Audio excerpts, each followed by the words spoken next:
Beauty and the Artist, Monica's day had begun so well. John, her boyfriend, had called before breakfast to ask her out again. She had felt a momentary pang of regret as she turned him down, but she could not let him think that he was in control. Besides, she had a good reason this time. Her woman's group was to appoint her to lead the fight against the exploitation of women, certainly no place for a man. Yes, the day had been perfect right up to the moment that she received the phone call.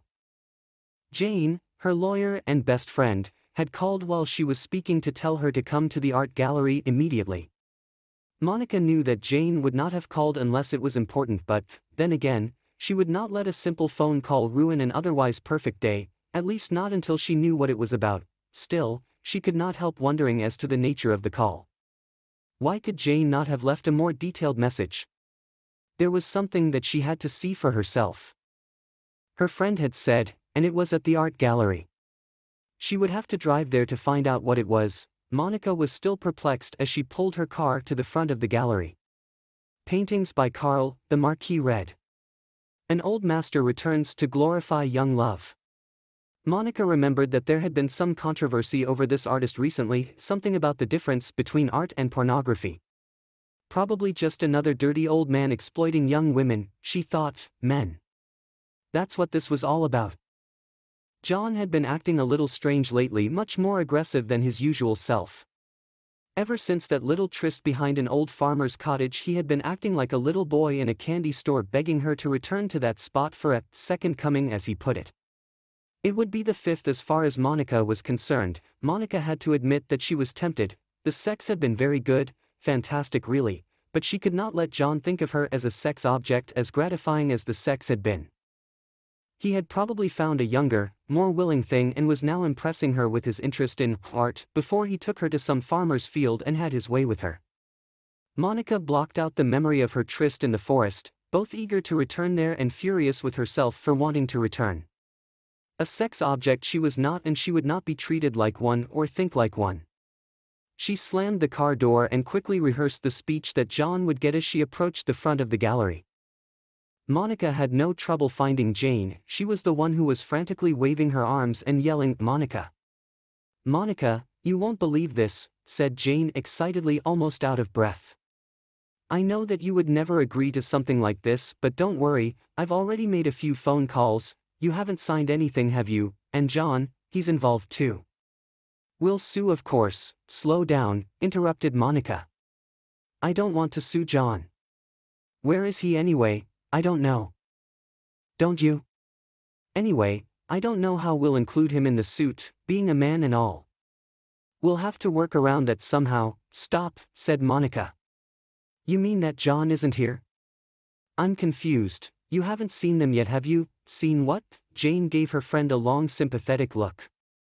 Taking her by the arm, she led Monica to the main foyer of the gallery and up to a small but growing crowd who stood admiring a group of paintings. Pushing through the crowd, Jane placed Monica directly in front of the largest of the paintings and then stood back. The crowd broke into applause. Monica's mouth dropped as her hands moved simultaneously, one to her chest, the other to her mouth, which gasped involuntarily, and her legs carried her 2 steps back into the surprised arms of an applauding man before giving way. There, upon the wall, exposed to the world, Monica recognized herself and John behind the old farmer's cottage, locked in an ecstatic embrace. "A very good likeness," said the man who had stopped her from falling. Had he known Monica, he would have kept his silence. "Get your dirty hands off me, you man," said Monica, slapping him, her shock turning to rage.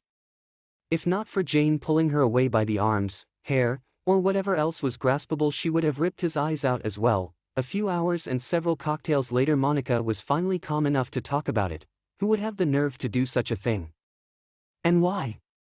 Monica asked. "His name is Karl," replied Jane. "No last name, just Karl. He was an up-and-coming artist about 40 years ago, then he just disappeared until about a month ago, when he reappeared with this work of you and John. He lives in an old, run-down cottage on his brother's farm near here. The place is so overgrown that you wouldn't know that anyone lived there." "No, you wouldn't," replied Monica. A smile grew across Jane's face as she heard ghostly intelligence. She roamed the halls at night, they said. haunted the select student or two. It was that time of the year when everything had pumpkin in it and the ghostly and macabre was embraced by popular culture. Those who told the stories swore by them. Even the most prestigious schools filled with the world's brightest were not free from superstition and other idiocy, thought Liz as she sipped on her pumpkin spice latte. There was nothing particularly interesting about adding fake pumpkin-flavored sugar syrup to coffee. But it was just one of those things that we went along with society on. Being a fresh person on campus, she did not want to create too many waves. She hopped along and tuned into the gossip about ghosts on campus. Of particular interest to the students was the ghost of Marlena. She would select a handful of kids each year. Always the smart ones who despite their intellect would not be the favorites. The underdogs. They would complain of seeing Marlena as they walked the halls, attended their classes. Even when they slept in their dorms. They would always be on edge, on the verge of losing their sanity.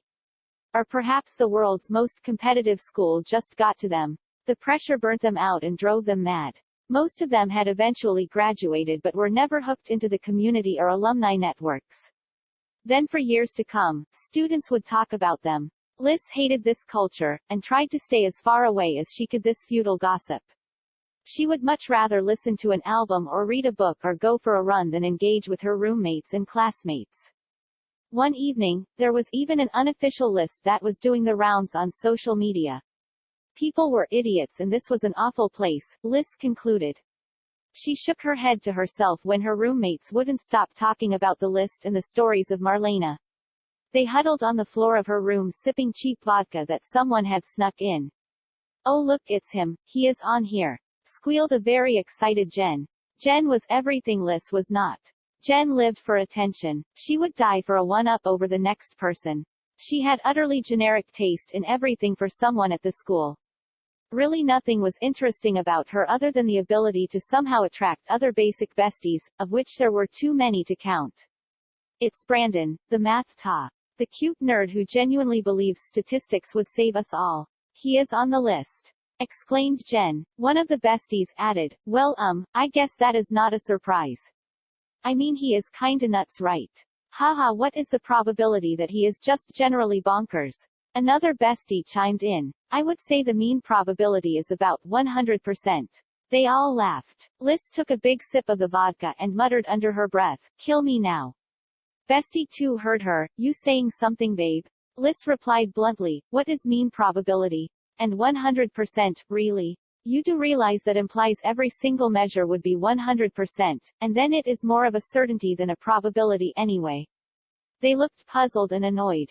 What's the matter, Liz? Got a crush on our little ta? Jen asked. The besties laughed. Maybe I do. At least we would have a bit more stimulating conversation. Liz got up and started to make her way to her bed. She could not wait for next year when she did not have to share a dorm room. Maybe Marlena will pick you this year. Jen added. Bestie 1 had an idea, let's put her name in the comments and see how many loves we get. They all agreed and Jen hit the post button. FML, muttered Liz to herself as she pulled the comforter over her head and plugged in her AirPods. She hit the follow button on Brandon. He was kind of cute. It turned out that Jen was incredibly popular indeed, as was her post. Pretty soon people were voting for their favorite Marlena victims. Even elite schools accurately represented the rather sadistic society that existed these days.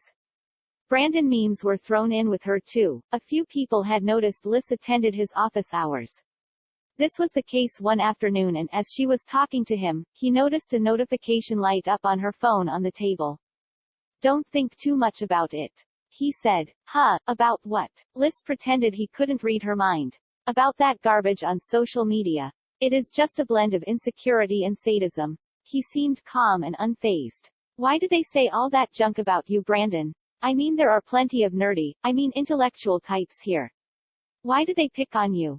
Liz asked. Because it is true. He replied. I saw the ghost of Marlena, still do in fact. And that is fine. I do not talk to myself in the hallways. I talk to her. I have to, you see. They won't understand, perhaps you won't either. That is okay though. He just laughed. So you also think there is a 100% mean probability that I am cray-cray? She felt embarrassed, blushed but decided to be bold. No, but you gotta.